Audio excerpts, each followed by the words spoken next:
World asthma ഡേയിൽ നമ്മളോടൊപ്പം join ചെയ്യുന്നു ഡോക്ടർ ഐശ്വര്യ തമ്പി ഫ്രം തൃശൂർ. ഇന്ന് മെയ് 7 വേൾഡ് ആസ്മ ഡേ ആയിട്ട് നമ്മൾ ആചരിക്കുകയാണ്. ഈ ലോകമെമ്പാടുമുള്ള ദശലക്ഷക്കണക്കിന് ആളുകൾക്ക് ബാധിക്കുന്ന ഒരു സാധാരണമായ ഒരു ശ്വാസകോശ രോഗമാണ് ആസ്മ. ആസ്മയുടെ ലക്ഷണങ്ങളിലേക്ക് നയിക്കുന്ന പൊതുവായ ട്രിഗേഴ്സ് പലതരം അലർജികൾ, പൂമ്പൊടിയിലെ പൊടിപടലങ്ങൾ, സ്മോക്കിംഗ്, തണുത്ത വായു, മാനസിക പിരിമുറുക്കം എന്നിവയാണ്. ഇത് ഓരോ വ്യക്തിക്കും വ്യത്യസ്തപ്പെടാം. ആസ്മ നിങ്ങളുടെ പ്രവർത്തനങ്ങളെ പരിമിതിപ്പെടുത്തേണ്ടതില്ല.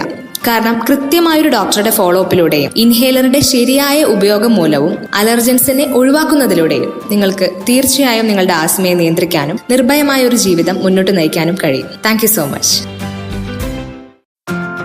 വേൾഡ് ആസ്മ ഡേയിൽ നമ്മളോടൊപ്പം ജോയിൻ ചെയ്യുന്നു ഡോക്ടർ ഐശ്വര്യ തമ്പി ഫ്രം തൃശൂർ. ഇന്ന് മെയ് 7 വേൾഡ് ആസ്മ ഡേ ആയിട്ട് നമ്മൾ ആചരിക്കുകയാണ്. ഈ ലോകമെമ്പാടുമുള്ള ദശലക്ഷക്കണക്കിന് ആളുകൾക്ക് ബാധിക്കുന്ന ഒരു സാധാരണമായ ഒരു ശ്വാസകോശ രോഗമാണ് ആസ്മ. ആസ്മയുടെ ലക്ഷണങ്ങളിലേക്ക് നയിക്കുന്ന പൊതുവായ ട്രിഗേഴ്സ് പലതരം അലർജികൾ, പൂമ്പൊടിയിലെ പൊടിപടലങ്ങൾ, സ്മോക്കിംഗ്, തണുത്ത വായു, മാനസിക പിരിമുറുക്കം എന്നിവയാണ്. ഇത് ഓരോ വ്യക്തിക്കും വ്യത്യസ്തപ്പെടാം. ആസ്മ നിങ്ങളുടെ പ്രവർത്തനങ്ങളെ പരിമിതിപ്പെടുത്തേണ്ടതില്ല. കാരണം കൃത്യമായൊരു ഡോക്ടറുടെ ഫോളോ അപ്പിലൂടെയും